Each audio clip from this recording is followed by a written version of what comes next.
किसका होगा राज तिलक? आपके साथ मैं हूं अंजना ओम कश्यप। लेकिन इससे पहले कि हम कर्नाटक पर चर्चा करें, बुरी खबर ये आ रही है उत्तर प्रदेश से, जहां कैंट स्टेशन के पास फ्लाईओवर का एक हिस्सा गिर जाने के बाद 7 से 8 मजदूरों के दबे होने की आशंका जाहिर की जा रही है। और इन सब के बीच वाराणसी में ये घटना घटी है, जहां पर कैंट इलाके में ये फ्लाईओवर का हिस्सा गिरा है। 7 से 8 लोगों के मरने की आशंका जाहिर की जा रही है।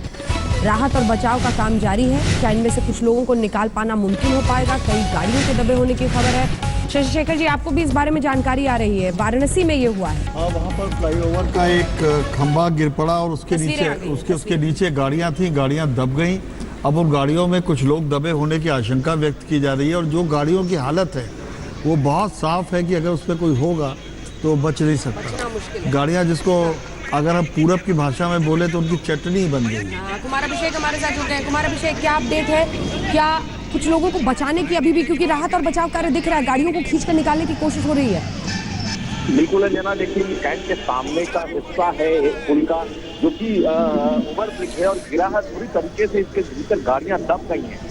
तकरीबन 6 से 7 लोगों की मरने की बात आ रही है। अब हालांकि अभी तक प्रशासनिक पुष्टि नहीं हुई है, लेकिन जिस तरीके से गाड़ियों को दबा हम देख रहे हैं और साथ साथ जो हिस्सा गिरा है पुल का, उसके नीचे भी कई मजदूरों के दबने की भी खबर है। तो कितने लोगों की मौत हुई है ये कहना फिलहाल मुश्किल है, लेकिन बहुत ही कह सकते हैं कि दर्दनाक तस्वीरें हैं, क्योंकि ये कैंट का हिस्सा है। कैंट के ठीक सामने का ये ओवर ब्रिज है, जो कि पिछले कई सालों से बन रहा है और लगभग अब ये पूरे होने के कगार पर था। तो जल्द ही इनॉग्रेशन की बात आ रही थी। मुख्यमंत्री लगातार समीक्षा कर रहे हैं इन सब प्रोजेक्ट की। ऐसे में इस पुल का गिरना और उसके भीतर अभी भी लोगों का दबाव होना निश्चित रूप से बहुत बुरी खबर है बनारस के लिए। बुरी खबर तो है ही बनारस के लिए, लेकिन एक गंभीर सवाल भी है कि ऐसा तो नहीं कि ये जो निर्माणाधीन फ्लाईओवर है ये किस मंत्रालय के अंडर आता है? क्या ये जो पब्लिक वर्क्स डिपार्टमेंट है उसके अंडर है? क्योंकि इस तरह की आप लापरवाही नहीं बरत सकते हैं। जहां पर रेगुलर ट्रैफिक हो वहां पर ये शहर के बिल्कुल शहर के बीचों बीच है ये। और योगी जी जो कि इतने सक्रिय होके कर्नाटक में कैंपेनिंग कर रहे थे, बार बार ये सवाल लिंक होता है कि मतलब इस प्रदेश को कोई देख रहा है या नहीं? देखिए अंजना, ये इस वक्त जो खबर मिल रही है, जो डिप्टी सीएम है और जिनके पास PWD है, पब्लिक वर्क्स, वो इस वक्त रश कर रहे हैं। केशव मौर्य वहां के लिए अभी तुरंत हमें सीएम ऑफिस से इस बात की जानकारी मिली है। मुख्यमंत्री ने भी अपनी तरफ से संवेदना जताई है और मुझे लगता है कि जल्द ही एक अफसर की बड़ी टीम भी जाने वाली है। लेकिन एक बहुत बड़ा सवाल जरूर खड़ा हो गया है। आप याद करें, योगी आदित्यनाथ लगभग हर महीने खुद बनारस जाते हैं। बनारस के जो तमाम प्रोजेक्ट हैं उसकी खुद समीक्षा करते हैं। अभी उनको पिछले हफ्ते भी वो बनारस में थे और उन्होंने वहां पर भी समीक्षा की थी।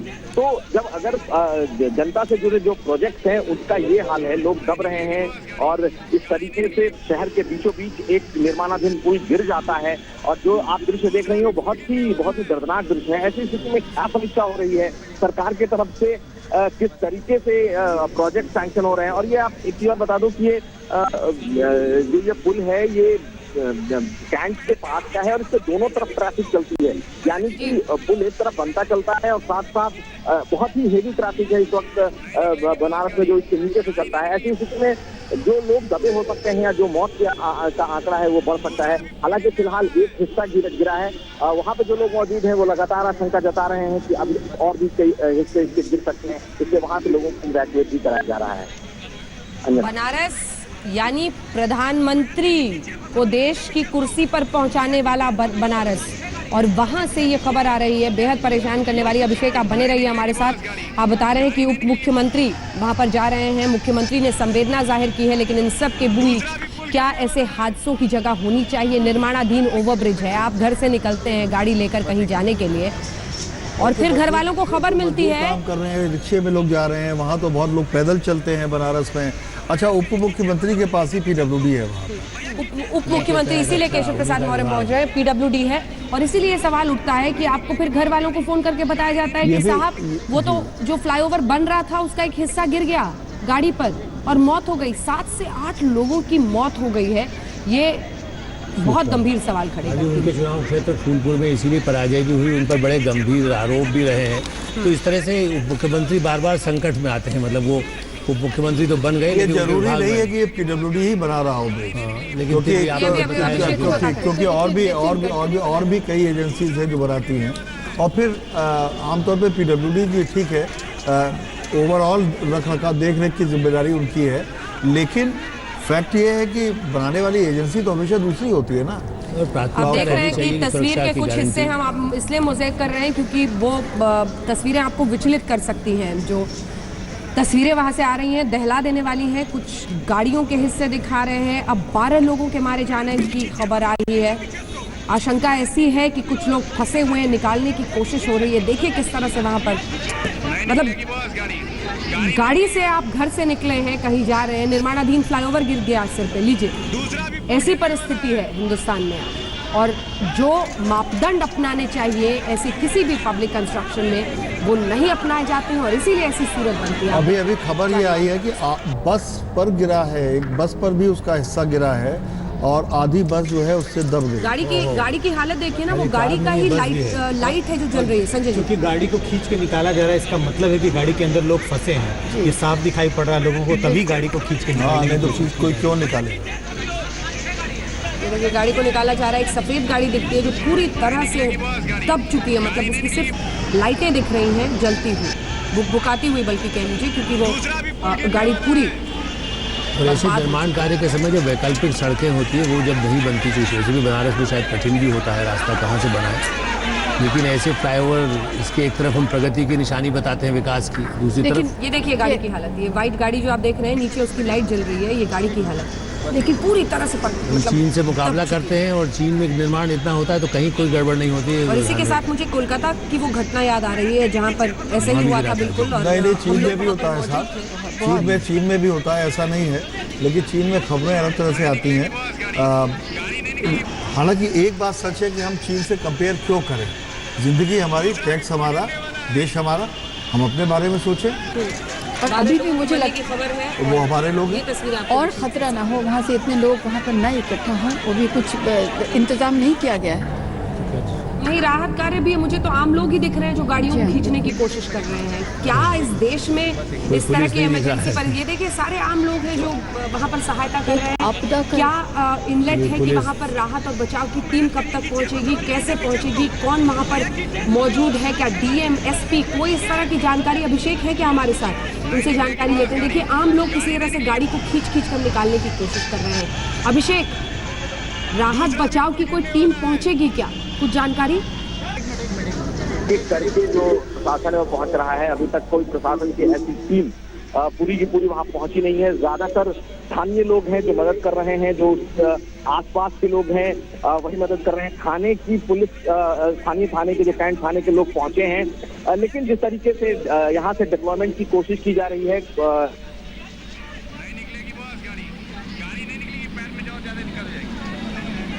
जी अभिषेक, आप पहुंच गए, कैमरामैन पहुंच गए, तस्वीरें ले ली, चैनल पे चलने लगी, खबर आ गई, लेकिन इन सब के बीच प्रशासन की तरफ से कोई टीम नहीं पहुंची है। ये दुर्भाग्यपूर्ण है। और ये तस्वीरें बता रही हैं कि गाड़ियों की क्या हालत हो गई है। कई स्टिल्स भी हैं जो सोशल मीडिया पर दिखाए जा रहे हैं। पूरा का पूरा स्लैब जो होता है मोटा सा, वो गिर गया है गाड़ी पर। गाड़ी बिल्कुल जमीन में मिल गई है। और अगर इन गाड़ियों में कोई मौजूद होगा, उसकी क्या हालत हुई होगी, सोच के भी रूह कांप जाती है। कैंट इलाके में दरअसल ये फ्लाईओवर का हिस्सा गिरा है और अब ये तस्वीर आप देख रहे हैं, ये बनारस की है, प्रधानमंत्री के लोकसभा क्षेत्र की है। यहीं पर कैंट इलाके में ये घटना घटी है जहां पर निर्माणाधीन फ्लाईओवर का एक हिस्सा गिर गया है। कुछ गाड़ियां तो ऐसी हालत में है कि उनको बचाने की कोशिश भी करना बेकार है, पूरी तरह से जमीन में मिल गई है। दूसरी तरफ ये 1-2 गाड़ियां हैं जो साइड में एक हिस्सा उनका दबा है, उनको किसी तरह से निकालकर बचाने की कोशिश में आम लोग दिखाई दे रहे हैं।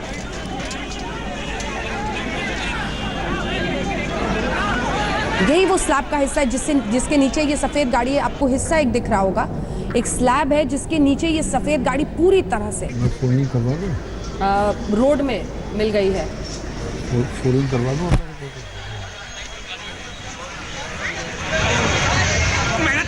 अभिषेक को एक बार फिर से संपर्क करने की कोशिश करते हैं। अभिषेक अगर हमारे साथ जुड़ेंगे तो कुछ और जानकारी वहां से देंगे। वाराणसी में ये बहुत बड़ा हादसा हुआ है जहां पर अब तो 12 लोगों के मारे जाने की आशंका जाहिर की जा रही है।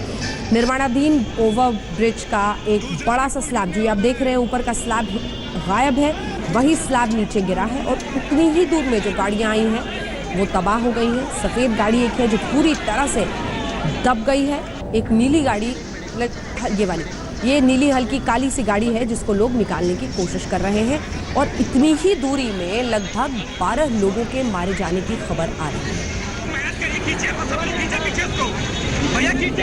20 परिवारों की जिंदगी हमेशा के लिए बदल गई। जिस तरह से इतनी आपदा में फंस गए।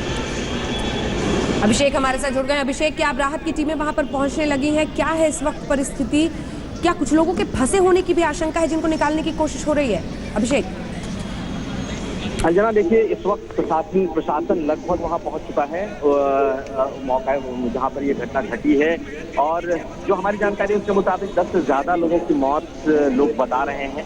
प्रशासन के अलावा जो डिप्टी सीएम है जिसके अंडर में ये डिपार्टमेंट आता है और ये जो पीडब्ल्यूडी भी इस पुल को बना रहा था, साथ साथ राज्य के कई और एजेंसियां भी इस पुल में लगी थी। हालांकि डिप्टी सीएम खुद वहां पर जा रहे हैं केशव मौर्य, लेकिन बड़ा सवाल जरूर खड़ा हो रहा है कि आखिर किस तरीके से ये निर्माण हुआ है। वहां पर डीएम और एसपी के अलावा थाने की पुलिस पहुंच चुकी है। इसके अलावा ज्यादातर, लेकिन अभी जो मदद हमें जो जानकारी मिल रही है उसके स्थानीय लोग ही इस पूरे मामले में मदद के लिए आगे बढ़े हुए हैं। कई गाड़ियां बिल्कुल चकनाचूर हैं। कुछ लोगों की बताया जा रहा है कि मौका वारदात से ही दबकर मौत हो चुकी है, लेकिन अभी सही आंकड़ा हमारे सामने नहीं है, ना ही प्रशासन इस बात की कोई पुष्टि कर रहा है। ऐसी स्थिति में अभी जो सरकार की स्थिति है, यहाँ थोड़ी अफरा तफरी का माहौल है क्योंकि मुख्यमंत्री ने एक तरफ संवेदना जताई है, दूसरी तरफ डिप्टी सीएम जिनका कि खुद ये विभाग है उन्हें रवाना किया है। जो डिस्ट्रिक्ट एडमिनिस्ट्रेशन है उसको कोऑर्डिनेट किया गया है कि आप जल्द से जल्द वहां पर राहत पहुंचाएं, लेकिन राहत किस तरह की होगी ये अभी देखना होगा क्योंकि हमें जो हमारी जानकारी है उसके मुताबिक राहत के लिए कोई अलग से लोग उसके लिए नहीं लाए गए हैं। जो स्थानीय लोग हैं उन लोगों ने ही जितनी ज्यादा वो लोग मदद कर सकते हैं वो फिलहाल कर रहे हैं। अंजना, ये वाली तस्वीर में ना लगता है ऐसा अभिषेक की 2 स्लैब गिरे हैं। आपको कुछ स्पेसिफिक जानकारी है कि एक स्लैब गिरा है, 2 गिरा है, क्या एक बस भी इसके नीचे दबी है? जी बोलिए। देखिए कुछ गाड़ियां दबी हैं, ये तो साफ तौर पर दिखाई दे रहा है।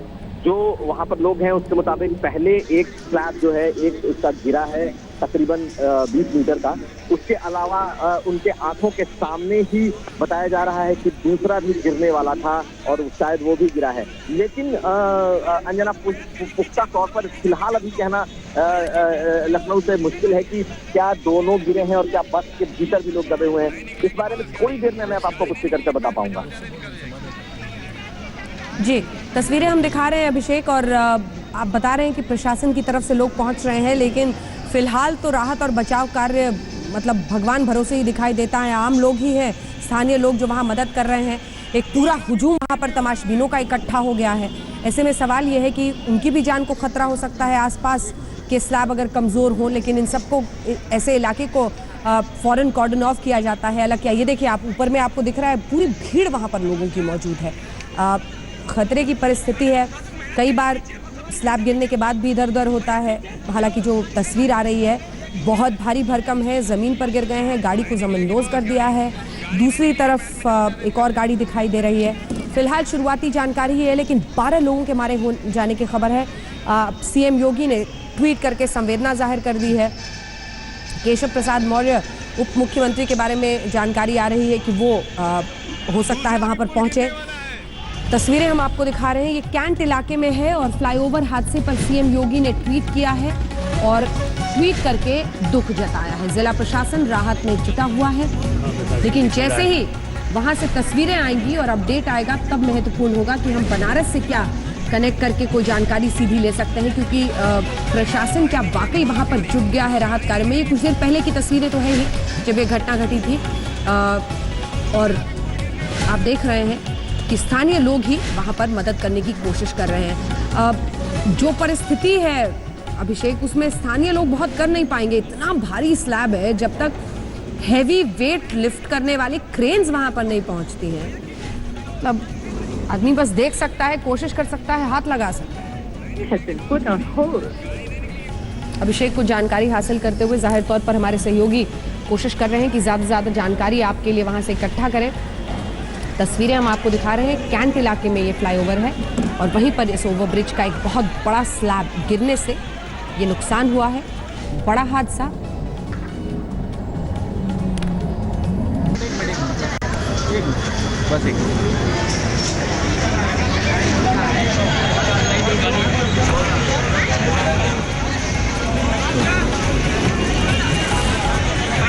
मेहनत करिए, खींचिए पीछे उसको भैया, खींचिए।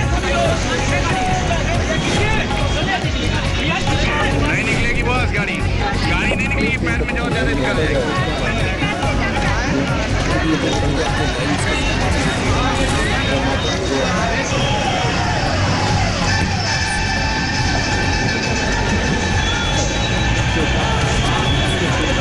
दूसरा भी पुल गिरने वाला है।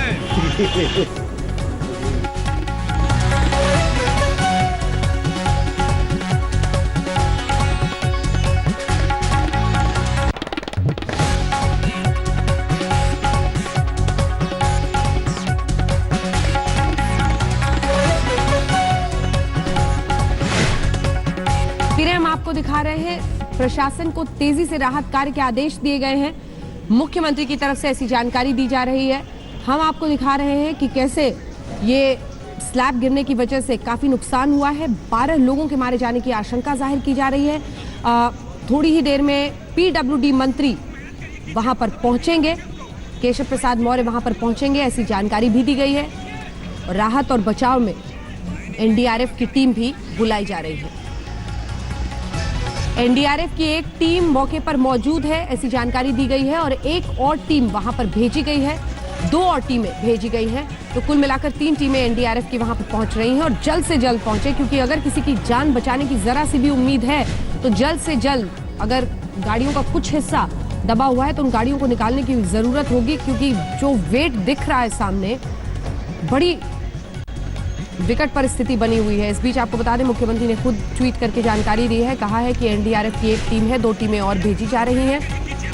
ये थोड़ी देर पहले की तस्वीरें हैं। उम्मीद ये करेंगे कि लोगों को वहां से हटा के तमाशबीनों को कम से कम इलाके को कॉर्डन ऑफ कर दिया गया है और फिर वहां पर बचाव और राहत का कार्य हो रहा है। मुख्यमंत्री ने दुख भी जाहिर किया है और कहा है कि पीडब्ल्यूडी मंत्री जल्द से जल्द वहां पर पहुंचेंगे, केशव प्रसाद मौर्य।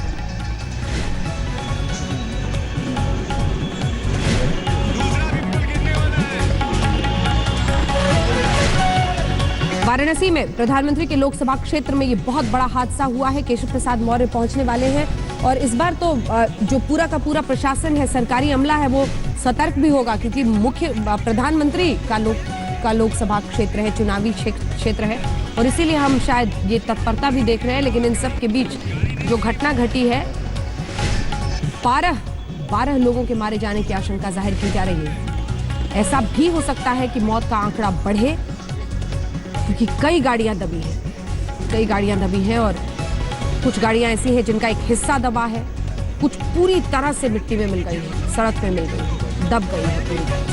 आप देखिए स्लैब कितना बड़ा है और जिस मोमेंटम के साथ ये गिरा होगा, चलती हुई गाड़ियां, जो भी वहां से गुजर रहा था, वो सभी उसकी चपेट में आ गए। एनडीआरएफ की टीम फिलहाल बताया जा रहा है, जानकारी आ रही है कि वो जुटी हुई है राहत कार्य में। एक टीम है और 2 टीमें और वहां पर पहुंचने वाली हैं।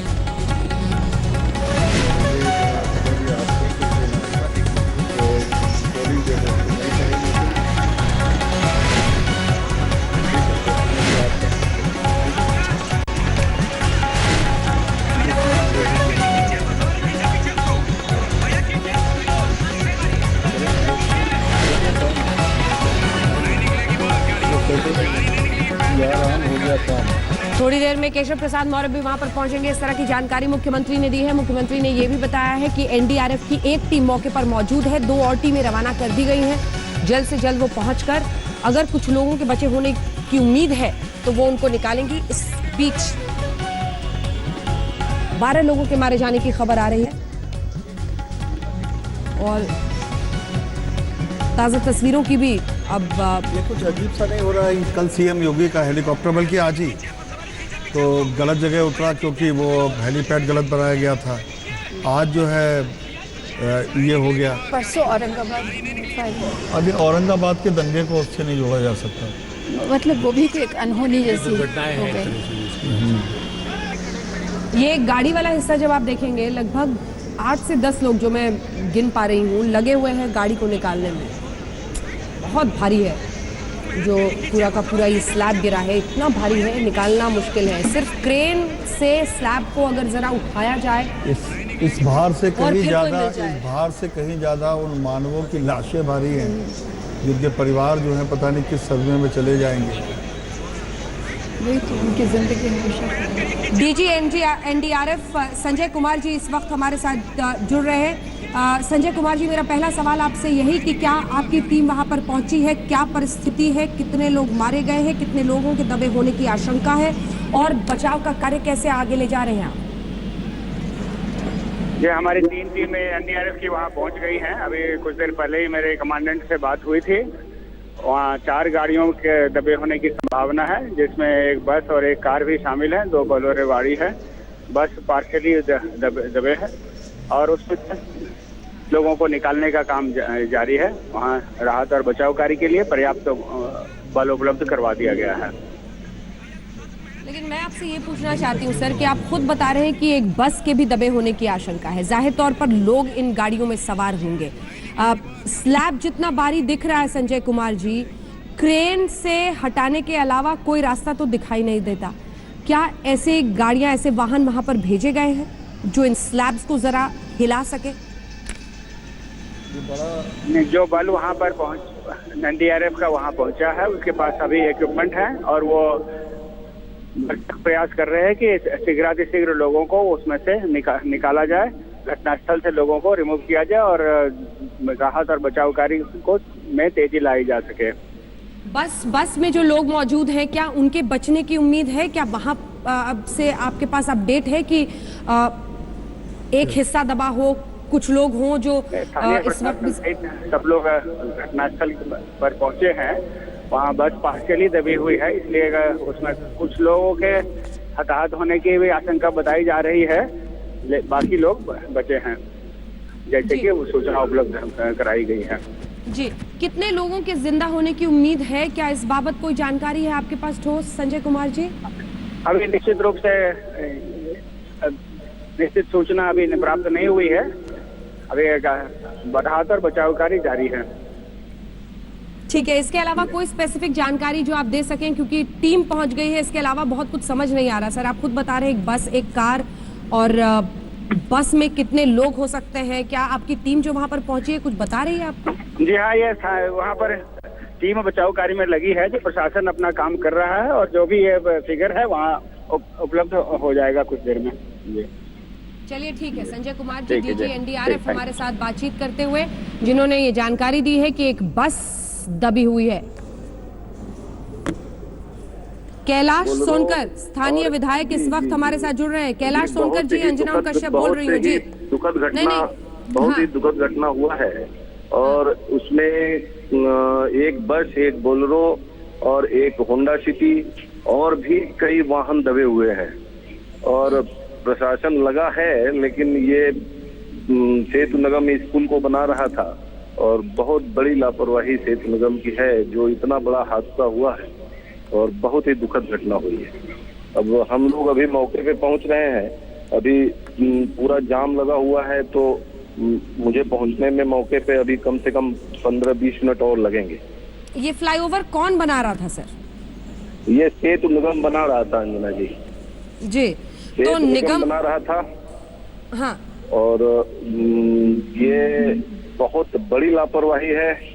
और तो ये निगम तो सर आपकी सरकार के अंडर ही आता होगा ना सोनकर जी? हाँ हाँ, ये उत्तर प्रदेश सरकार के अंडर में आता है और इसकी जांच जो है वो बीच बीच में लोगों को हमेशा हिदायत दिया जा रहा था, लेकिन जो भी अधिकारी हैं उसमें इंजीनियर और जितने भी शामिल हैं, सब लोग बहुत ही लापरवाही से काम किए हैं और इस लापरवाही का ये नतीजा है, ये बहुत गलत हुआ है और जिसका एक दुखद परिणाम जो है इन सारे परिवारों को मिलेगा।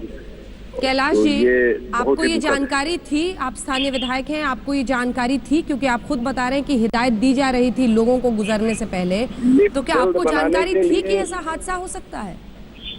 ये जानकारी, हादसे की जानकारी तो नहीं थी कि हादसा हो सकता है, लेकिन जब भी हमारे यहाँ जिला योजना की बैठक या कोई भी प्रभारी मंत्री हमारे बैठक लेते थे तो वो हमेशा हिदायत देते रहते थे कि जल्द से जल्द बनाइए और अच्छे से अच्छी क्वालिटी रखिए, लेकिन अब इसमें अधिकारियों की लापरवाही है जिसमें कि कायदे से उसकी गुणवत्ता को चेक नहीं किया गया। ठीक है, अरे सोनकर साहब अब पहुंचिए, आप जल्दी 15 मिनट आप अभी बता रहे हैं ट्रैफिक का टाइम लगेगा, पहुंचिए और जल्द से जल्द कोशिश कीजिए कि कम से कम जो लोग वहां पर हैं उनकी जान बचाई जा सके। अमरीश सिंह, हिंदुस्तान के पत्रकार जो इस वक्त मौके पर मौजूद हैं, वो हमारे साथ जुड़ रहे हैं। अमरीश, पूरी जानकारी दीजिए। एनडीआरएफ की टीम आपको दिखाई दे रही है, बस, कार, कौन कौन फंसा हुआ है, क्या कुछ लोग जिंदा भी हैं जिनको बचाने की कोशिश रंग ला सकती है? अमरीश जी मैम, मैं अभी ट्रेन 8 की संख्या में ट्रेन आ गई है, क्योंकि 150-200 मीटर लंबा ये पिलर है और पिलर को उठाने का काम चल रहा है, लेकिन वो क्रेन मशीन जो है इस पिलर के वजन को पूरी तरह से अभी संभाल नहीं पा रही है। इसके लिए 2-3 और पिलर की डिमांड की गई है जिला प्रशासन को, वो भी आ पहुंच चुकी है और उसको उठाने का प्रयास जारी है। यहाँ पे लगभग वाहनों की संख्या जो उसमें दबे हैं इसमें लगभग 12 से 14 बताए जा रहे हैं, जिसमें छोटे वाहन से लेकर बड़े वाहन है और एक यूपीएसआरटीसी की बस भी शामिल है। ठीक है, अब ये बताइए कि एक बस, 2 कारें और क्या दिख रहा है आपको वहां पर? क्या कितनी गाड़ियां हैं? क्या बस का एक ही हिस्सा दबा है? क्या कुछ लोग जिंदा बचे होंगे? पूरी तस्वीर बयान कीजिए ताकि हमारे दर्शक समझ सकें। जी मैम, एक इसमें 2 मैजिक है, 2 कारें हैं और काफी संख्या में मोटरसाइकिल है, क्योंकि इलाहाबाद से वाराणसी प्रवेश करते समय जो फ्लाईओवर का निर्माण हो रहा था वो बाएं लेन में वो सारे वाहन जा रहे थे और मात्र कैंट स्टेशन से 50 मीटर की दूरी पहले वो कैंट स्टेशन के सामने थोड़ा सा ट्रैफिक फ्लो होता है, इसलिए वाहनों की संख्या वहाँ ज्यादा थी। अच्छा, ये 2 स्लैब गिरे हैं क्या? 2 स्लैब, एक सेकंड अमरीश, 2 स्लैब गिरे हैं क्या? इस तस्वीर में 2 स्लैब टूटे हुए नजर आते हैं, 2 स्लैब गिरे हैं क्या? जी मैम, एक्चुअली मैम ये पार्ट में ये किया गया है, मतलब फ्लाई ओवर के बीच में 2 हैं, वो जो भी रैक हैं वो है और दोनों अचानक चढ़ाते समय बैलेंस बिगड़ा और एक दूसरे पे आने की वजह से दोनों साथ में गिर गए और वाहनों पे आ गए। जो तस्वीरें हमारे पास है उसमें बस नहीं दिखाई दे रही, बस क्या बीच सड़क में थी जिस पर स्लैब गिरी? कहां पर है स्लैब गिरा? मैम, जो तस्वीरें हमारे पास हैं उसमें कारें तो दिखाई दे रही हैं, मोटरसाइकिल भी जैसा कि आप बता रहे हैं, लेकिन बस नहीं दिख रही, तो क्या वो सड़क के बीचों बीच बस दबी है? बस तो किसी सामने है वो दिख रही है, लेकिन जो मोटरसाइकिल है वो एकदम किनारे रेलवे कॉलोनी की बाउंड्री के पास है और रेलवे कॉलोनी के बाउंड्री और के बीच में वो सारे बाइक एक साइड में जाते हैं, इसलिए वो सारे के अंदर कभी वो दिख नहीं पा रहे हैं। ठीक है, रोशन जायसवाल इस वक्त हमारे साथ जुड़ रहे हैं, हमारे स्थानीय रिपोर्टर। रोशन, आप भी अब मौके पर पहुंच गए हैं, क्या तस्वीर है पूरी बताइए हमारे दर्शकों को। सवाल ये है कि कितनी गाड़ियां, कितने लोगों की मौत और क्या अभी भी उम्मीद है कि कुछ लोग निकाले जा सकते हैं? क्रेन क्या स्लैब के भार को उठा पा रहा है? रोशन जी देखिए ये करीबन कुछ देर पहले की घटना है, जब यहाँ पर एक साथ जो फ्लाईओवर है उसके जो यहाँ पे लगाए जा रहे थे, पार्क लगाए जा रहे थे, जो बड़े बड़े पिलर लगाए जा रहे थे, वो यहाँ पर एक साथ गिरे हैं और जैसा कि देखने में आ रहा है कई क्रेन यहाँ पे बचाव कार्य में जुट भी गई है। अभी जो सूचना है, अभी जो जानकारी मिल पा रही है, जो देख के बताया जा सकता है कि एक बस इसमें फंसी है, करीबन 4-5 4 व्हीलर गाड़ियां हैं और कुछ ऑटो वाहन भी यहाँ पर फंसे हुए हैं 12 से ज्यादा संख्या मरने वालों की है। 12 से ज्यादा आप बता रहे हैं। क्या कुछ लोग बचे भी हो सकते हैं जिनको एनडीआरएफ की टीम निकालने में कामयाब हो पाएगी? एनडीआरएफ की टीम किस तरह से ये बचाव कार्य कैसे कर रहे हैं? जिस तरह से ये हादसा हुआ है उसके बाद तो ये उम्मीद कमी है कि कुछ ज्यादा ही लोग बचे होंगे, क्योंकि ये जो गाड़ियां दबी है पूरी तरह से सैंडविच बन गई है और ये एक बहुत बड़ी घटना यहाँ पर देखने में आई है। लेकिन ये बचाव कार्य और यहाँ लगातार चल रहा है और मृतकों की पुष्टि जब तक निकल नहीं सकते हैं वहाँ मलबे से तब तक पूरी तरह से की नहीं सकती, लेकिन कम से कम मरने वालों की संख्या 12 है। मरने वालों की संख्या आप 12 बता रहे हैं। आप बता रहे हैं कि जो गाड़ियां दबी हैं वो पूरी तरह से जमीन में मिल गई है, निकालना बचाना बहुत मुश्किल दिखाई दे रहा है। एनडीआरएफ की किसी टीम मेंबर से आपकी बात हुई है? जी देखिए, सभी टुकड़ियां चाहे पुलिस की हो, चाहे एनडीआरएफ की हो, चाहे वो पीएससी की हो, ये सभी लगा दी गई है। अभी कोई अधिकारी, कोई भी यहाँ का आला अधिकारी बात करने के लिए फ्री नहीं है और जैसे ही कोई अधिकारी बात करने के लिए सामने आता है उससे बात करके घटना के बारे में, हादसे के बारे में और जानकारी ली जाएगी। ठीक है।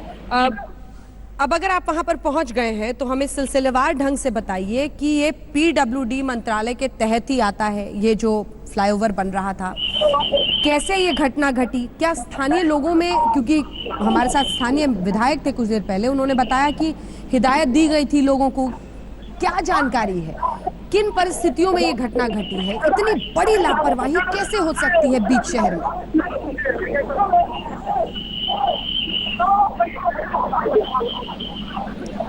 रोशन जी देखिए, ये यहाँ पर निर्माण कार्य पिछले कई महीनों से चल रहा था और अभी तेजी से और चल रहा है। तो भी जाहिर सी बात है कि 2019 का चुनाव आने वाला है और उसको लेकर जितने काम यहाँ पेंडिंग पड़े हैं वो सब हो जाने हैं। स्थानीय विधायक से लेकर सभी जो बहुत ही तेजी से यहाँ काम को आगे बढ़ाने के लिए विराट में थे। हो सकता है घटना की वजह एक ये भी हो कि समय से पूर्व करने का एक जो लक्ष्य होता है उसको पाने की एक जो टारगेट होता है उसको पूरा करने के लिए कुछ लापरवाहियां जरूर बरती गई होंगी, मानक के खिलाफ काम हुआ होगा, तब जाके इतना बड़ा हादसा हुआ है। और जब इस प्रकार की घटना होती है तो स्वाभाविक है कि वो कुछ ना कुछ कहीं ना कहीं गलती हुई, जब भी ये हुआ है तो उसकी जांच तो की जाएगी। Well, it's an unfortunate incident of the bridge.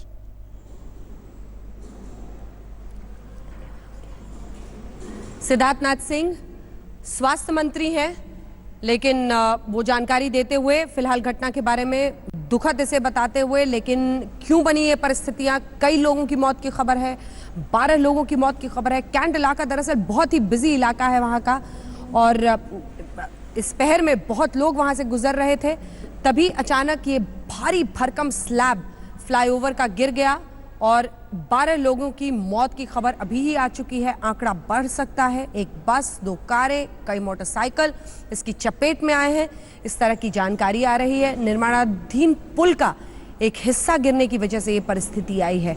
सवाल ये है कि ये प्रधानमंत्री का चुनावी क्षेत्र है और वहां पर ऐसी घटना कई गंभीर सवाल खड़े करेगी और जो लापरवाही, घोर लापरवाही बरती गई है उसको लेकर, मतलब आप देख ही रहे हैं कि क्या सूरत है। तमाम गाड़ियां पूरी तरह से जमीन में मिल गई हैं और ऐसी घटना के बाद सोचिए उन घरों में आज क्या मातम पसरा होगा जिनके परिवार वाले गाड़ी से, बस पे बैठकर निकले थे शहर में और अब क्या खबर घर में पहुंच रही है।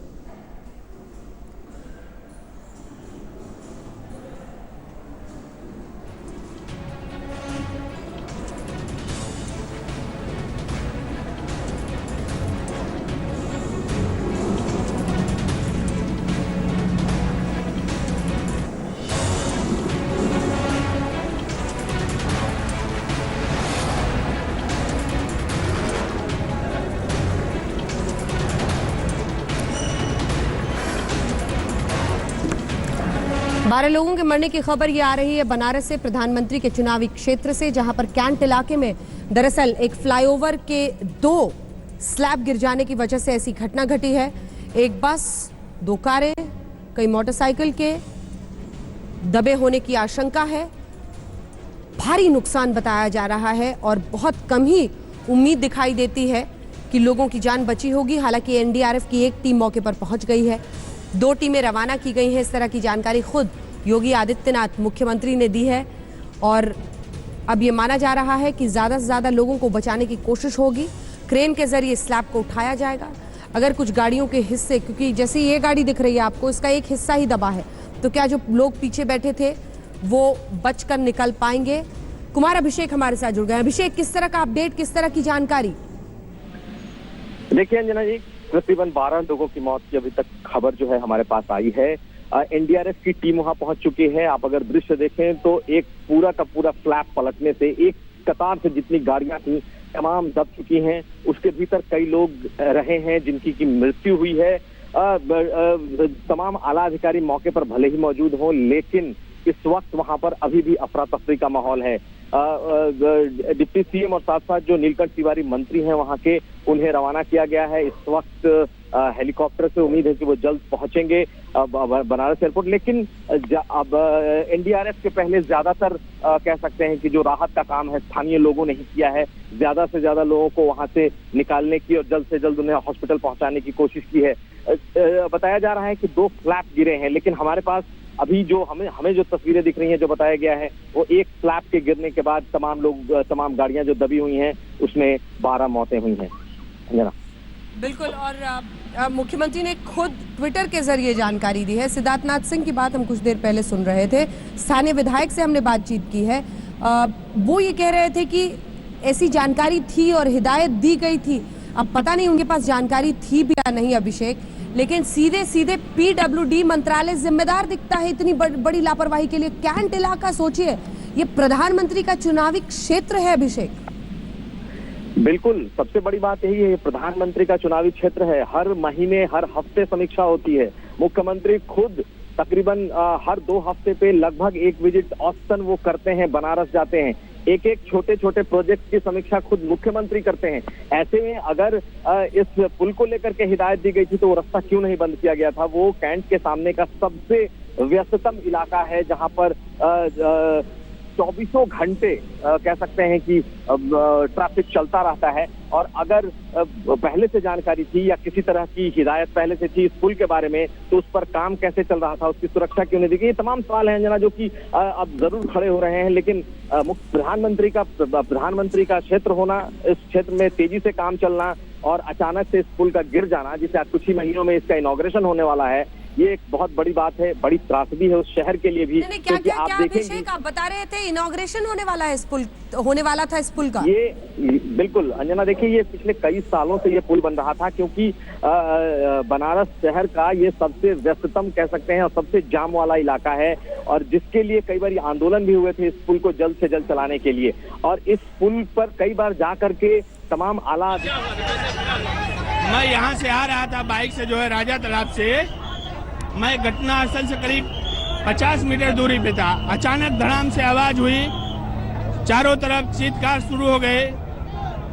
करीब आधा दर्जन से ज्यादा गाड़ियां उस पिलर के नीचे दब गई, जो है बुरी तरह से लोग मर गए। सारे लोग, चारों तरफ हाहाकार मचा हुआ है। ये कितने लोग मरे होंगे अभी तक, क्या अंदाजा लग रहा है? जो अभी तक संभावना करीब 50 के आसपास की संख्या बताई जा रही है। कैसे 50 लोग, कैसे एक साथ, कैसे 50 लोग कर सकते हैं? क्योंकि एक मिनी बस थी और 3-4 4 व्हीलर थी। 4 4 व्हीलर पूरी तरह से पिलर के नीचे दबी हुई है। मिनी बस भी आधा जो है कुछ चपेट में आ गए हैं। ये आप थे यहाँ पे जब हुआ था? नहीं सर, हम अभी बाद में आए। अभी क्या देख रहे हैं आप? यही देख रहे कि अब 1 घंटे बाद ये प्रशासन आई है। हम लोग यहाँ पब्लिक इतने हुए लगे हुए थे, इतना फोन करने के बाद बावजूद कोई आया नहीं। अब आए 1.5 घंटे बाद ये लोग। ऐसा क्यों आक्रोशित क्यों पब्लिक क्यों गुस्से में है? सर जैसा है कि जो मैं पीछे इसके मेरा घर है, मैंने आवाज़ सुना, पता चला कि यहाँ कुछ ऐसा हादसा हो गया, तो हम लोग दौड़ते हुए यहाँ चले आए। हमने बचाने के प्रयास को बहुत कोशिश की, लेकिन हम लोग से हो नहीं पाया, इसलिए हम लोग क्रेन बुलवाए सर। क्रेन वो भी आया 1 घंटे बाद। कितने लोग मरे होंगे? जब भी सुनने में आ रहा है 25 लोग हैं, जिसमें एक ऑटो भी है, ऑटो भी दबा हुआ है, 4 4 व्हीलर है, एक मिनी बस है। 100+ हैं। क्या नाम है आपका? उमेश सिंह नाम है। पर यहाँ पे मैं साइड में ही खड़ा था, ये एक्चुअली कुछ सेटिंग कर रहे थे और सडनली वो पूरा पलटी हुआ है।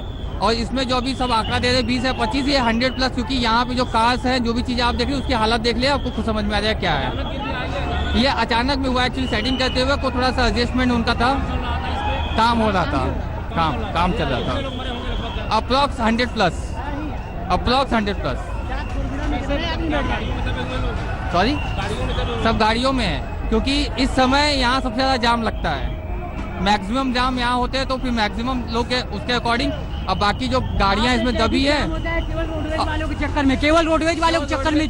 जब ये पुल बन रहा था तो रोडवेज को हटाना चाहिए था यहाँ से, लेकिन नहीं हटाया गया। और नहीं तो जाम क्यों के लिए, बड़ी सकरी रोड है, उसमें बड़ी गाड़ी आप जाएगी तो जाम लगेगा ही। रोडवेज को यहाँ से हटाना चाहिए था ना, लेकिन नहीं हटाया गया। क्यों नहीं हटाया गया? उसी की वजह से जाम न लगता, न ये ब्रिज गिरती और ना ही कभी ऐसा होता। अगर ये जानबूझ के ये सब हो रहा है, ये सब बस होश की वजह से हो रहा है। जो ट्रैफिक हो जाएगा, छोटी गाड़ी कैसे पास होगा? नहीं होगा ना पास भैया। इसी की वजह से हो रहा है। कम से कम ये रोड बेस कुछ महीनों के लिए यहाँ से हटा दिया जाए, ताकि आदमी को आने जाने में आराम पड़े। बड़े भाई छोटी गाड़ी वालों को नहीं जाने देंगे, बंद कर देंगे। और रोडवेज क्यों? सरकारी गाड़ी, इसका मतलब कि सरकारी का। ADG law and order Anand Kumar ji इस वक्त हमारे साथ जुड़ रहे हैं। आनंद जी, आपका शुक्रिया आज तक पर आने के लिए, लेकिन कुछ जानकारी तो दीजिए सर, कुछ तस्वीर तो साफ कीजिए। हम दिखा रहे हैं, भयावह तस्वीर है, हैवी ट्रैफिक, जहां पर शाम के इस पहर में सर जैम लगा होता है, वहां पर इस फ्लाईओवर का काम चल रहा था। 2 स्लैब गिरे हैं और इतनी बड़ी, निश्चित तौर पे बहुत दुखद घटना है, बहुत ही हृदय विदारक घटना है। और ये पिलर जो निर्माणाधीन पिलर था, जो वहाँ पर फ्लाईओवर बन रहा था उससे कनेक्टेड, वो गिरा है। और चूंकि बहुत भारी पिलर था, हम लोग ने तत्काल ट्रेन आदि की व्यवस्था की है। पूरा प्रशासनिक अमला जमला वहाँ मौके पर मौजूद है। रेस्क्यू ऑपरेशन वरीयता के आधार पे हो रहे हैं। हम लोग का युद्ध स्तर पे इस समय काम चल रहा है। चूंकि अंधेरा होने की भी स्थिति बन रही है, तो प्रकाश आदि की भी व्यवस्था कर रहे हैं। और 7-8 गाड़ियां कम से कम उसमें बताई जा रही हैं दबी हुई। और चूंकि अफरा तफरी का माहौल है, एग्जैक्ट संख्या अभी कंफर्म नहीं है, लेकिन कई लोगों को उसमें से निकाल करके अस्पताल भेजा गया है। कुछ लोगों की कंडीशन सीरियस है और कुछ लोगों के हताहत होने का भी समाचार है। एग्जैक्ट फिगर मैं आपको नहीं दे पाऊंगा इस समय, लेकिन कैजुअलिटीज 10 के ऊपर अभी तक कंफर्म है। फिलहाल आप कह रहे हैं कि क्या जो स्लैब है, जो ये भारी भरकम स्लैब दिख रहा है, क्या इसको हिलाने में, हटाने में क्रेन के जरिए कामयाबी मिली है? क्योंकि इसी के नीचे तो दबी हुई है ना ये गाड़ियां। एक मिनी बस का भी बताया जा रहा है कि हिस्सा दबा हुआ है। बिल्कुल आपने सही कहा है। इसको हटाने के लिए 3-4 क्रेन्स को प्रेस किया गया है, क्योंकि बहुत हैवी पिलर होता है जैसा आप जानते हैं। तो उसी तरह के पिलर क्रेन्स का सहारा लिया जा रहा है, जिनसे इनको लगाया जाता है। और पूरा प्रयास हो रहा है कि इसको जल्द से जल्द हटा दिया जाए और पूरा क्लियर करके, जो लोग उसमें, कुछ लोग ऐसे बताए जा रहे हैं कि कुछ लोग अभी भी उसमें घायल अवस्था में हैं, जिनको निकाला जा रहा है वरीयता के आधार। कुछ घटनाएं तो देखिए आप, हालांकि लॉ एंड ऑर्डर देखते हैं, लेकिन आनंद कुमार जी, कुछ आपदाएं तो देखिए घटनाएं प्राकृतिक होती हैं जिनका हमें सामना करना पड़ता है, लेकिन ये तो मैन मेड है सर। ये तो मजाक है, जिंदगियों के साथ मजाक है। पीडब्ल्यूडी मंत्रालय ने इतनी बड़ी घटना को आमंत्रण दिया हो शाम के इस पहर में, जब इतना ट्रैफिक होता है, उस वक्त इतने भारी स्लैब्स को उठाकर बैलेंस करके रखने की कोशिश की जा रही थी।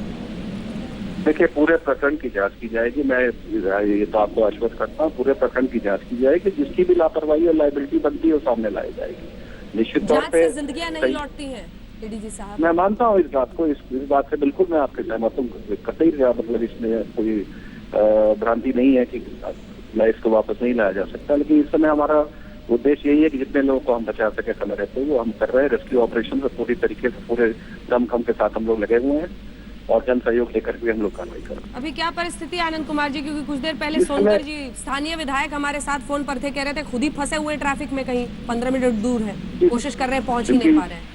क्योंकि देखिए, घटना वाराणसी कैंट के सामने हुई है, बहुत ही क्राउडेड ये इलाका है, लेकिन फिर भी क्रेन्स आदि की व्यवस्था की गई है। पूरी पुलिस प्रशासन, पीएससी, एनडीआरएफ की कंपनियां, सब लोग मौके पे हैं। सब लोग अपना they are trying their best कि जितनी जल्दी हो सके इस पिलर को जो गिरा हुआ है उसका पोर्शन हटाया जाए और लोगों को रेस्क्यू किया जाए। अच्छा, अब अंदर की बात सही हमें बताइए कि ये जो आपकी क्रेन्स वहां पहुंची हैं, अभी एक चश्मदीद ने बताया कि वो क्रेन से स्लैब उठ ही नहीं पा रहा है और भी क्रेन मंगवाई गई है। क्या ये परिस्थिति सही में है कि अभी तक स्लैब को हिला भी नहीं पाए?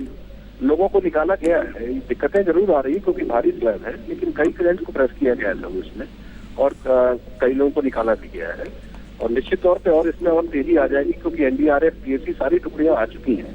अब काफी तेजी से वहाँ पे काम हो रहा है और हम लोग इसके अलावा कोई जानकारी जो आप देना चाहें, जो आसपास के इलाके हैं, कैंट इलाके के, क्योंकि और भी लोग बनारस के इस वक्त देख रहे होंगे, इस एरिया से तो पूरी तरह से कोशिश करनी चाहिए कि ट्रैफिक बिल्कुल ना आए और आसपास के जो लोग दिख रहे हैं तमाशबीन बने हुए पहले, क्या उनको पूरी तरह से हटा दिया गया है, कॉर्डन ऑफ कर दिया गया है एरिया को? कॉर्डन ऑफ कर दिया गया है, ट्रैफिक जो है वो रोक दिया गया है, आने जाने वाला ट्रैफिक ऑलरेडी रोक दिया जा चुका है, लेकिन जो लोग पहले से वहाँ पे हैं वो कुछ हद तक पुलिस की मदद भी कर रहे हैं और ऐसा नहीं है अफरा तफरी का माहौल है, लेकिन वो लोग भी मदद कर रहे हैं और सबको साथ दे रहे हैं और प्रयास ये किया जा रहा है सबको सब मिलजुल करके रेस्क्यू ऑपरेशन करके लोगों को बचाए। मिनी बस पर क्या अपडेट है सर? मिनी बस अभी फंसी हुई है और भी आपको और अपडेट देंगे। इस समय बहुत ज्यादा चूंकि अफरा तफरी है, बहुत ज्यादा मैं आपको फिगर नहीं बता पाऊंगा, इसके लिए थोड़ा समय दे, लेकिन हम लोग जैसे जैसे लोग निकाले जा रहे हैं सबको अस्पताल भेजा है तत्काल। चलिए, शुक्रिया कानून कुमार जी, एडीजी कानून व्यवस्था उत्तर प्रदेश, हमारे साथ फोन लाइन पर बने हुए थे जानकारी देते हुए कि बचाव कार्य इस वक्त चल रहा है, जांच बिठा दी जाएगी, जांच से जिंदगियां लौटती तो न जाने इस देश में कितनी जांचें बैठी हैं, हर ऐसे हादसे के बाद एक जांच बैठती है। पश्चिम बंगाल में भी अगर आपको याद हो तो ऐसे ही एक हिस्सा गिरा था, बीच चौराहे पर गिरा था, कितने लोगों की जान गई थी, मलबा हटाने में कई दिन लग गया था। ऐसी ही सूरत आज भी दिखाई दे रही है। जो क्रेन गई है, हालांकि साफ नहीं कहते हुए, लेकिन जानकारी वहां से हमारे रिपोर्टर ने दी कि उस क्रेन से स्लैब हिल ही नहीं पा रहा है, इतना भारी स्लैब है ये। और शायद यही वजह भी रही कि इन भारी स्लैब्स को एडजस्ट जब किया जा रहा था ऐसे वक्त पर जब जबरदस्त ट्रैफिक होता है, कंजेशन होता है, जैम होता है, इतने लोगों की जान चली गई। मिनी बस फंसा हुआ स्लैब के नीचे, कारें फंसी हुई स्लैब के नीचे, ऑटो फंसा हुआ, मोटरसाइकिल्स, निर्माणाधीन पुल का यह हिस्सा गिरा है जो आप देख रहे हैं। स्लैब को एडजस्ट करने का काम चल रहा था, चश्मदीद ने बताया। एक मिनी बस फंसी हुई है, सबने पुष्टि कर दी है, पुलिस अधिकारी से लेकर स्थानीय विधायक ने। मुख्यमंत्री योगी आदित्यनाथ ने ट्वीट करके दुख जता दिया है। केशव प्रसाद मौर्य वहां पहुंचेंगे, ऐसी जानकारी भी उन्होंने दी है। वाराणसी हादसे पर प्रधानमंत्री ने योगी आदित्यनाथ से बात की है, ये जानकारी आ रही है और इसी के तहत हम आपको बता रहे हैं कि किस तरह से अब सबकी नजरें यहां पर टिक गई हैं कि वाराणसी हादसे पर क्या आखिर राहत और बचाव कार्य में कुछ लोगों की जान बच भी पाएगी, क्या है असल आंकड़ा जो लोग उसमें फंसे हैं उनका। प्रधानमंत्री ने दुख जताया है, योगी आदित्यनाथ से बात की है, ये जानकारी आ रही है। वाराणसी याद रखिए प्रधानमंत्री का चुनावी क्षेत्र है और इस नजरिए से ऐसी घटना और उसको लेकर जो बवाल खड़ा हो रहा है वो आपके सामने है। हिमांशु मिश्रा हमारे साथ हमारे सहयोगी से खबर पर जुड़ रहे हैं। हिमांशु, योगी आदित्यनाथ से बात की है प्रधानमंत्री ने? देखिए, बिल्कुल प्रधानमंत्री नरेंद्र मोदी ने जैसी ही उनको खबर मिली तो उन्होंने जो है योगी आदित्यनाथ से बात की है और उन्होंने कहा कि जो सहायता संभव हो सके उसको यथाशीघ्र जो है वो मुहैया कराया जाए। और ये भी है कि योगी आदित्यनाथ जो मुख्यमंत्री हैं उन्होंने कहा है कि उप मुख्यमंत्री केशव प्रसाद मौर्य जो है वाराणसी जा रहे हैं और साथ ही पीएम ने एक दुख जताया है जो लोग इस हादसे के अंदर जख्मी हुए हैं या जिनकी मृत्यु हुई है। तो कहीं ना कहीं प्रधानमंत्री पूरी इस घटना के ऊपर जो है नजर बनाए हुए हैं, लगातार सीएम के संपर्क में है और उन्होंने कहा कि अगर कोई भी केंद्र सरकार की तरफ से जरूरत हो तो उसके लिए वो जरूरत जो भी मदद है उसको करने के लिए तैयार है। हाँ जी ना, बिल्कुल। प्रधानमंत्री नरेंद्र मोदी ने योगी आदित्यनाथ से बात की है और ये कहा है जो भी मदद चाहिए उसको वो मुहैया कराएंगे। क्या परिस्थिति है इस पर उन्होंने अपडेट भी लिया है और दुख भी जाहिर किया है। प्रधानमंत्री का ये चुनावी क्षेत्र है, हर छोटी बड़ी यहाँ की जो रणनीति होती है, पॉलिसी होती है, उसमें वो शामिल होते हैं, अपनी तरफ से हिस्सा लेते हैं। ऐसे में इतनी बड़ी घटना और उसको लेकर गंभीर सवालों के बीच मुख्यमंत्री योगी आदित्यनाथ से प्रधानमंत्री ने बातचीत की है और ये तस्वीरें हम आपको वाराणसी के उसी हिस्से की दिखा रहे हैं। कैंट इलाके में भारी भीड़ यहाँ पर होती है, जबरदस्त ट्रैफिक होता है, neck to neck. Bumper to bumper traffic जिसे कहा जाता है, और हर तरह की गाड़ी होती है, मिनी बस, दो कारें, ऑटो, मोटरसाइकिल, सब एक दूसरे से टकराती हुई आगे बढ़ती है। ऐसी परिस्थिति रहती है। वहां पर स्लैब लगाया जा रहा है ओवरब्रिज का। आप खुद सोचिए कि किस तरह की आपराधिक लापरवाही हो रही है, जिंदगियों के साथ खिलवाड़ हो रहा है। जैसे बस घटना का इंतजार हो और वो घटना घट गई। गाड़ी बिल्कुल जमीन में परखच्चे उड़ गए हैं, मतलब जमीन में मिल गई है, रोड में पूरी तरह से ध्वस्त हो गई है गाड़ी। इतना भारी स्लैब है, क्रेन से उठाए नहीं उठ रहा है, और भी क्रेन्स को बुलाया गया है। दूसरा भी पुल गिरने वाला है। कुछ चश्मदीद जानकारी दे रहे थे, उनका ये कहना है कि जो संख्या बताई जा रही है उससे कहीं ज्यादा मरने वालों की संख्या हो सकती है। एक बार फिर से कोशिश करेंगे कि जो चश्मदीदों की बात है वो आपको सुनाए।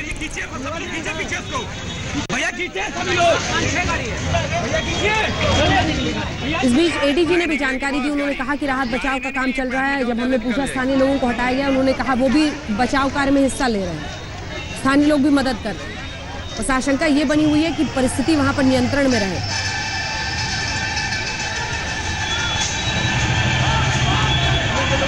दूसरा भी पुल गिरने वाला है। एक मिनट बस एक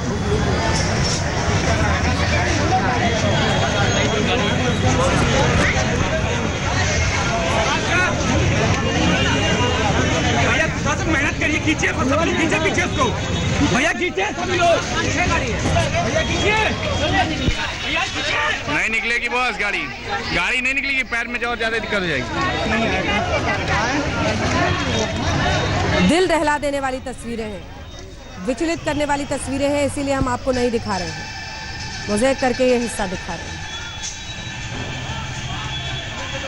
दूसरा भी पुल गिरने आज 15 मई की तारीख बनारस का सामना एक ऐसी घटना से हुआ है जिसने उसकी रूह को हिला दिया है। तस्वीरें देख रही है, कैंट रेलवे स्टेशन, भारी भीड़ होती है। एक ऐसा हिस्सा इसी बनारस का जहां पर जबरदस्त चहल पहल रहती है शाम के इस पहर में। वहीं पर ऐसा मातम पसरा है इस हादसे के बाद, अफरा तफरी की स्थिति अभी भी बनी हुई है। गाड़ी नहीं निकलेगी, पैर में और ज्यादा दिक्कत हो जाएगी। ऐसी दर्दनाक मौत, ऐसा अंत, रूह कांप जाती है सोचकर कि जो लोग गाड़ियों से निकले थे, कहीं जा रहे थे, उनके घर पे कैसे ये खबर दी जा रही होगी। दूसरा भी पुल गिरने वाला है। दूसरा भी पुल गिरने वाला है, ऐसा एक व्यक्ति चीखता हुआ चिल्लाता हुआ इसमें सुनाई देता है। 1 घंटे तक प्रशासन की तरफ से कोई नहीं आया। तस्वीरें चैनलों पर चलने लगी, फिर धीरे धीरे करके एनडीआरएफ की टीम अब पहुंच रही है। आप अंदाजा लगा सकते हैं कि जिंदगियों को लेकर किस तरह की लापरवाही का आतलम बरता जाता है। आप सोचिए कि कैंट इलाका कितना भीड़ भाड़ वाला इलाका है, हेवी ट्रैफिक, और वहां पर इस तरह की आपराधिक लापरवाही बरती जाती है कि शाम के इस पहर में जब इतनी सारी गाड़ियां गुजर रही हैं, थोड़ी देर के लिए भी ट्रैफिक को नहीं रोका जाता है। ऐसे वक्त पर स्लैब को फिट करने की कोशिश हो रही है। स्लैब गिरता है, मिनी बस दब जाती है, गाड़ियां दब जाती हैं, मोटरसाइकिल, ऑटो। 12 लोगों के मारे जाने की खबर आ गई है और यह आंकड़ा बहुत ज्यादा बढ़ सकता है। रेस्क्यू में फिलहाल आपको दिखा रहे हैं और खुद एडीजी बता रहे हैं कि जो आम लोग हैं वो भी मदद कर रहे हैं। अच्छी बात है, लेकिन लोग बता रहे हैं, वहां पर आवाजें आप सुन रहे होंगे कि स्लैब को हिलाना पाना मुश्किल है। क्रेन से नहीं स्लैब उठ रहा, आम लोग क्या उसको हिला पाएंगे। इन गाड़ियों को खींच पाना मुश्किल दिखाई दे रहा है। आवाजें सुनिए।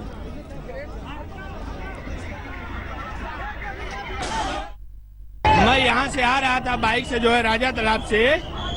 मैं घटना स्थल से करीब 50 मीटर दूरी पे था। अचानक धड़ाम से आवाज हुई, चारों तरफ चीत्कार शुरू हो गए। करीब आधा दर्जन से ज्यादा गाड़ियां उस पिलर के नीचे दब गई जो है। पीछे इसके मेरा घर है, मैंने आवाज सुना, पता चला कि यहाँ कुछ ऐसा हादसा हो गया तो हम लोग दौड़ते हुए यहाँ चले आए। हमने बचाने के प्रयास। एक निर्माणाधीन सेतु का स्लैब गिरने से एक दर्दनाक हादसा हुआ है। इस हादसे पर मैं दुख व्यक्त करता हूं। उन सभी परिवारों के प्रति हमारी संवेदना है।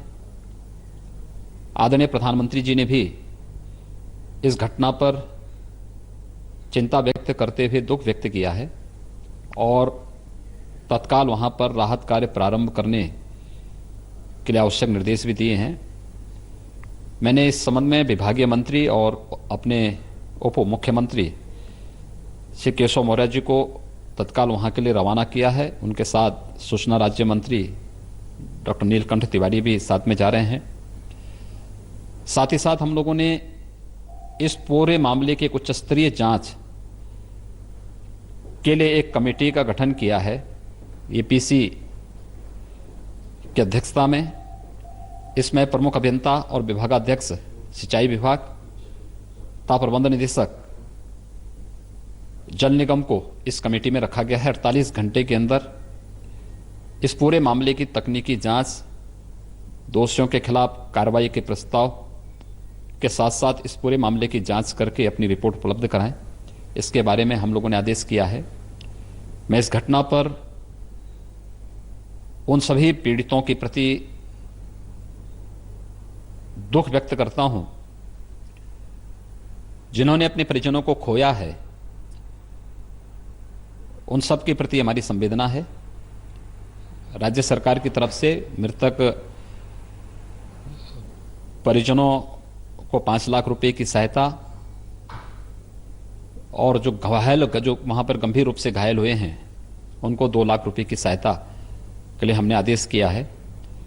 एनडीआरएफ, यूपी पुलिस और अन्य संगठनों को राहत कार्य तेजी के साथ वहां पर करने के निर्देश दिए गए हैं। इन सभी टीमों को वाराणसी के लिए रवाना कर दिया गया है कि अविलंब वहां जाएं और राहत कार्य को प्रारंभ करने के साथ साथ इस मामले में आगे की कार्रवाई के बारे में भी वह अपना जो भी प्रस्ताव हो तत्काल यहां पर भेजें।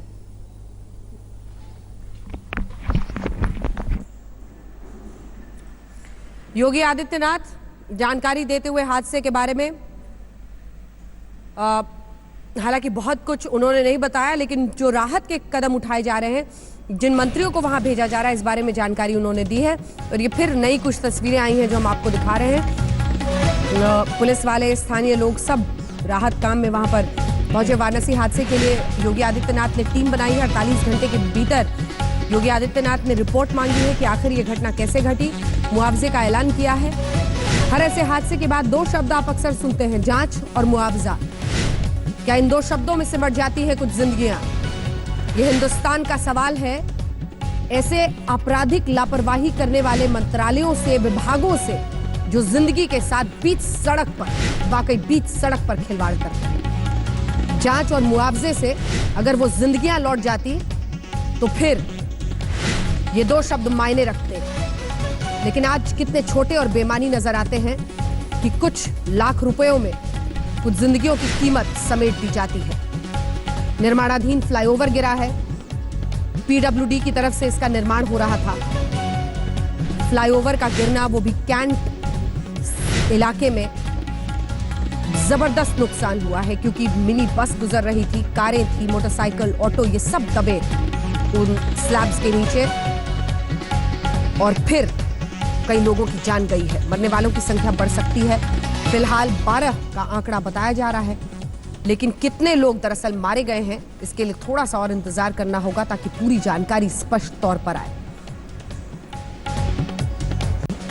एके सिंह हमारे साथ जुड़ रहे हैं, जो कि कमांडेंट हैं एनडीआरएफ के, इस वक्त हमारे साथ जुड़ रहे हैं। एके सिंह साहब, मौके से जानकारी दीजिए, हमारे दर्शक सुन रहे हैं आपको।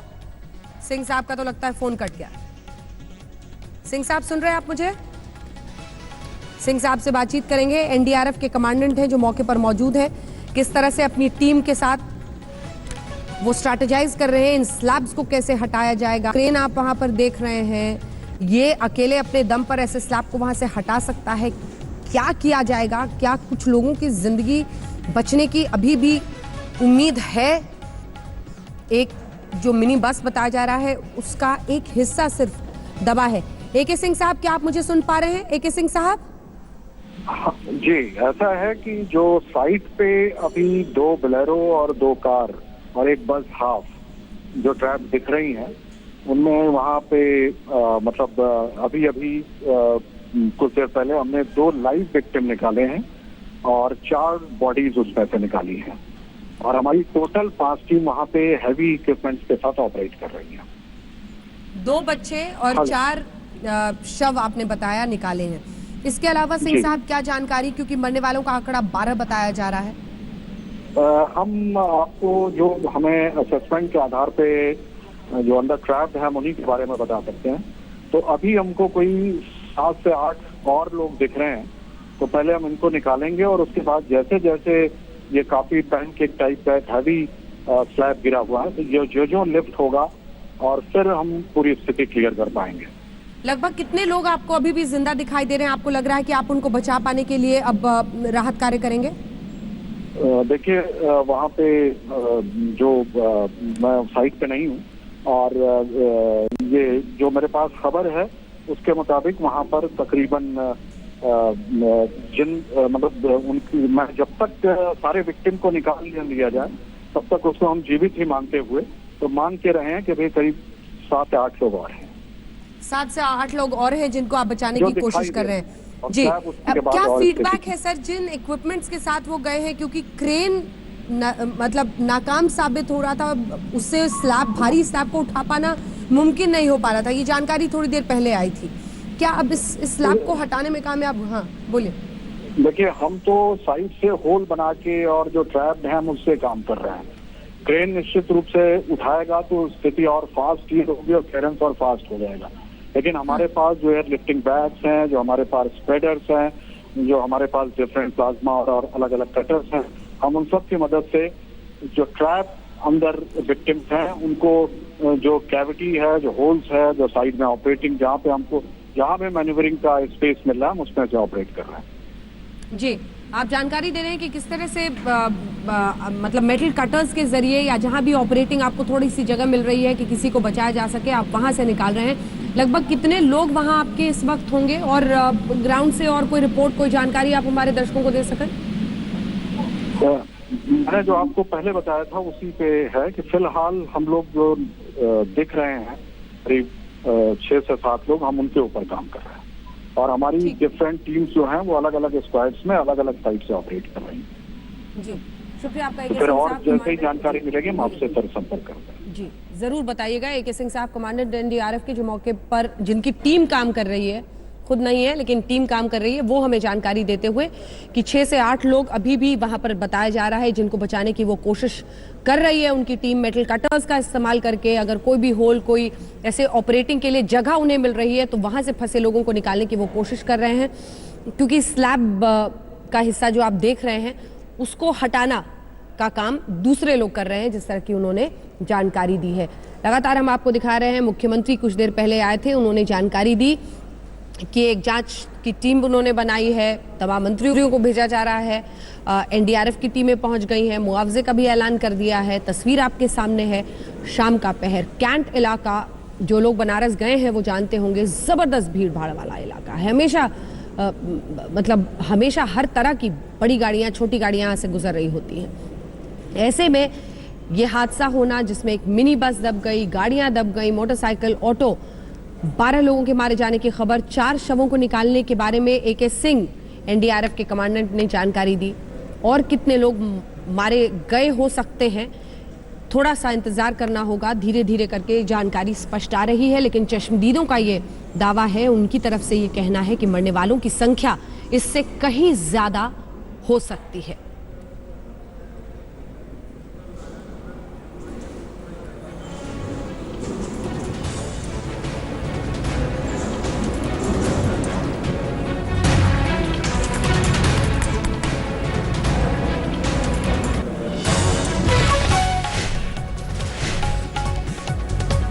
अब तक 6 शव निकाले गए हैं, ये जानकारी दी गई है। 2 बच्चे जिंदा भी बचाए गए हैं, ये जानकारी भी AK सिंह ने दी।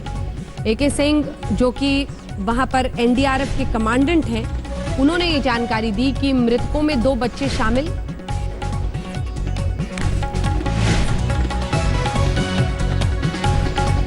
दो कार, 2 बोलेरो के अभी भी दबे होने की आशंका जाहिर की है और एक मिनी बस भी दबे होने की बात लगातार कही जा रही है। कुल 12 लोगों के मरे होने की खबर है, 50 लोग दबे हो सकते हैं, ऐसा चश्मदीद ने कहा है। आपको सुनाते हैं मुख्यमंत्री योगी आदित्यनाथ ने क्या कहा।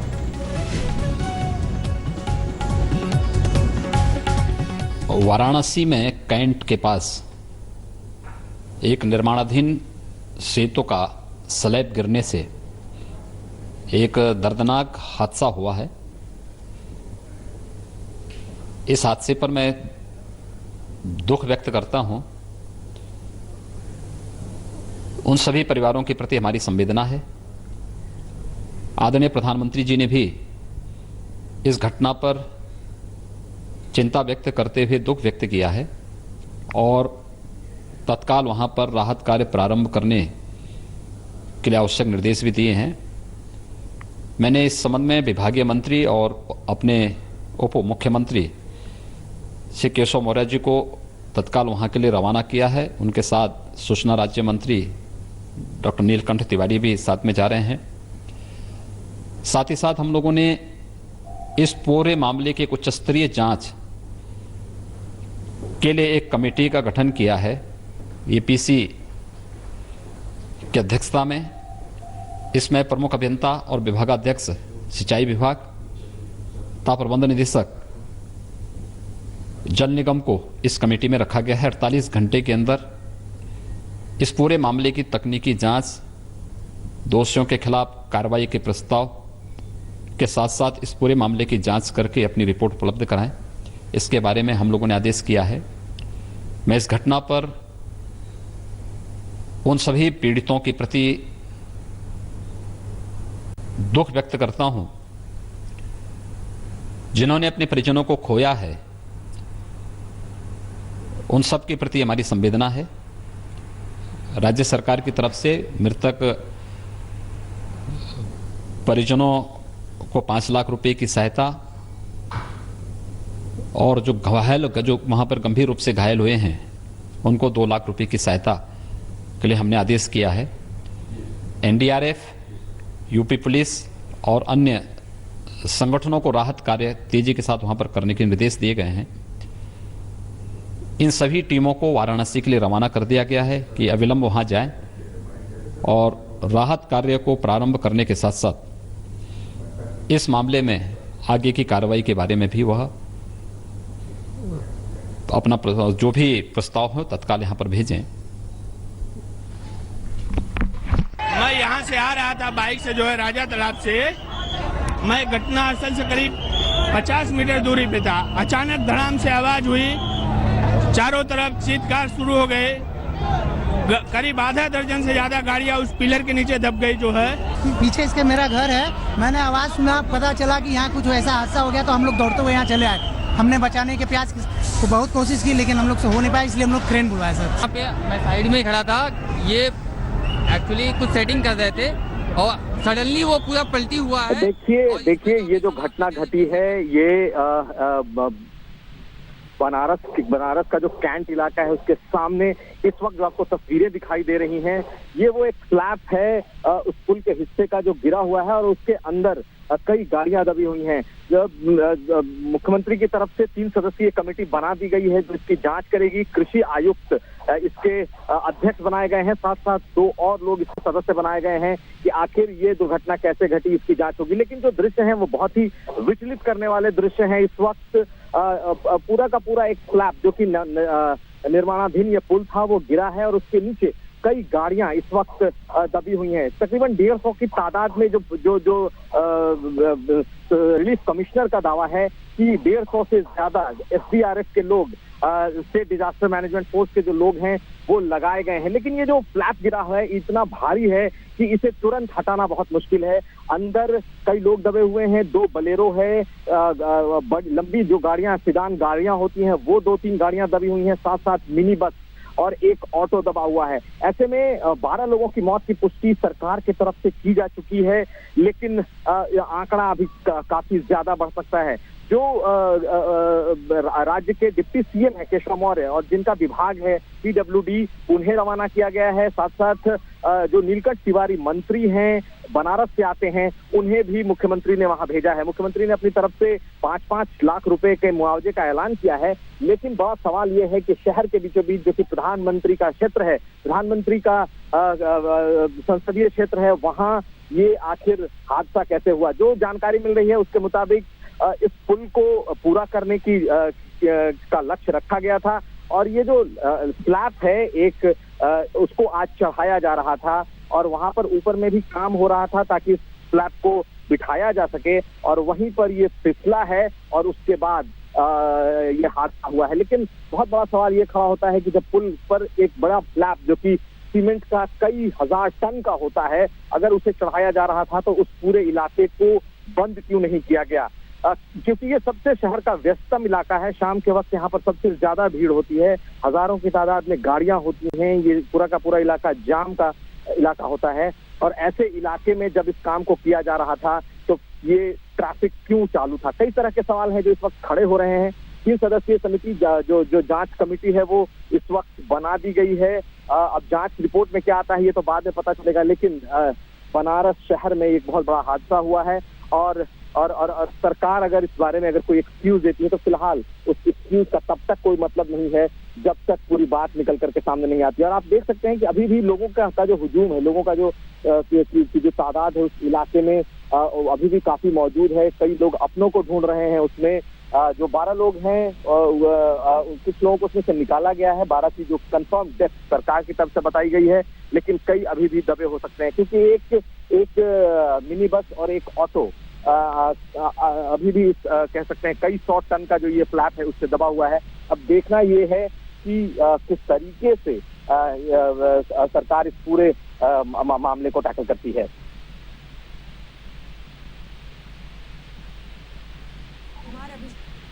सहयोगी जानकारी देते हुए बताते हुए कैसे परिस्थितियां इस वक्त भी विकट बनी हुई हैं, अपनों को खोजते हुए वहां लोग, क्योंकि याद रखिए अभी भी चाहे जिंदा या मौत हो जाने के बाद भी सभी को निकालने में कामयाबी नहीं मिली है।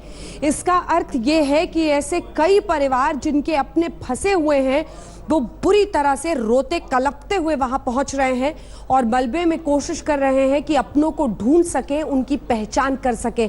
कैसे ये फ्लाईओवर मौत का फ्लाईओवर बना है, ये तस्वीर आपके सामने, यही वो स्लैब है, इतना भारी, इतना बड़ा, इसी के गिरने की वजह से इतने लोगों की जान गई है। ये प्रधानमंत्री का चुनावी क्षेत्र है, याद रखिए। उन्होंने योगी आदित्यनाथ मुख्यमंत्री से बातचीत की है, तत्काल राहत कार्य के निर्देश दिए हैं और इसीलिए राहत की पूरी टीमें वहां पर भेजी गई हैं। एनडीआरएफ की जांच के लिए एक टीम भी बना दी गई है, 5-5 लाख के मुआवजे का भी ऐलान कर दिया है। लेकिन ये जो ओवरब्रिज का आप देख रहे हैं स्लैब, यही कातिल स्लैब बना और इसी की वजह से इतने लोगों की जान चली गई है। कारें, मिनी बस, ऑटो, मोटरसाइकिल सब उसमें दबे थे और इसीलिए इतना बड़ा हादसा हो गया है। तो ये मलबे में जो गाड़ियां दबी हुई हैं उसकी तस्वीरें हैं। हम आपको बता दें, इतनी विचलित करने वाली तस्वीर है, इसीलिए हमने इसको इस तरह से धूमिल किया है, क्योंकि खास तौर पर बच्चे अगर घर में होंगे वो देखकर इसको परेशान हो जाएंगे। ये जो अचानक ये घटना घटी है और जो उसकी वजह से परिस्थितियां बनी हैं इस पूरे इलाके में, ये कैंट इलाका वैसे भी जो बनारस को जानता है वो समझता है कि कितना ट्रैफिक यहाँ होता है। शाम के इस पहर में इस पास के इलाके में पूरी तरह से अफरा तफरी मच गई है। शिवेंद्र श्रीवास्तव फोन लाइन पर हमारे सहयोगी हमारे साथ जुड़ रहे हैं। शिवेंद्र, क्या कोई स्पेसिफिक आंकड़ा आता हुआ कि कितने लोग अभी भी दबे हो सकते हैं? क्या कुछ उम्मीद है कि इनमें से कुछ लोग जिंदा भी हो सकते हैं, उनको बचाया जा सकता है? शिवेंद्र, एनडीआरएफ की टीमें क्या बचाव और राहत कार्य कर रही हैं? देखिए अंजना, सबसे बड़ी बात यह है कि आधिकारिक आंकड़ा जो दिया गया है सिर्फ 12 लोगों को मरने का दिया है। हालांकि अभी 3 दर्जन से ज्यादा लोग दबे हो सकते हैं, इतना साफ है, क्योंकि बड़ी बड़ी गाड़ियां हैं, मिनी बस है, उसके अंदर ऑटो है, इसके अलावा कारें भी उसके अंदर दबी हुई हैं और जिस तरह से देखा जा सकता है साफ तौर पर कि जो बचाव का काम है वो पूरी तरह शुरू नहीं हो पाया, क्योंकि जिस तरह की क्रेन और जिस तरह की मशीनरी चाहिए इस स्लैब को हटाने के लिए, ये करीब 70 से 80 मीटर लंबी स्लैब है जो कि बहुत भारी है और अभी इस वक्त जो प्रशासन है उसके पास कोई ऐसी क्रेन मौजूद नहीं है जिससे इसको हटाया जा सके। छोटी क्रेन जरूर मंगाई गई थी लेकिन उनसे इसको हटाया नहीं सकता। जो पब्लिक वहां पर जुटी हुई है, राहत की बजाय उनकी भीड़ की वजह से पूरी तरह से जो रेस्क्यू का काम है वो ठीक से नहीं हो सकता। हाथों से लोग खींच कर गाड़ी के हिस्सों को निकालने की कोशिश कर रहे हैं, इसलिए ये बड़ी आशंका की बात है कि अंदर दबे हुए लोगों की जान को खतरा हो सकता है। तो जितनी जल्दी रिलीफ का काम मिले उतना फायदे का हो सकता है, लेकिन जो प्रशासन की तरफ से काम किया जा रहा है वो नाकाफी है इतने बड़े हादसे के लिए, और यही सबसे बड़ी मुश्किल है। हालांकि अभी एडीजी लॉ एंड ऑर्डर और मुख्यमंत्री ने खुद कहा कि वो बहुत पूरी तरीके से व्यवस्था कर रहे हैं और चीजों को देखा जा रहा है, लेकिन हकीकत तो ये है कि वहाँ सूत्रों के मुताबिक जो प्रशासन है उसके पास जो इंतजाम है वो नाकाफी है।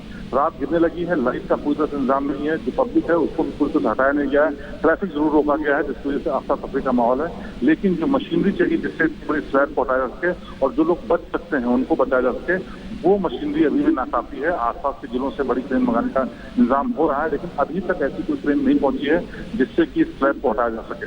अमीना, लेटेस्ट खबरों के लिए यूं ही देखते रहिए आज तक, और इस वीडियो के पसंद आने पर लाइक, शेयर एंड सब्सक्राइब करना ना भूलें।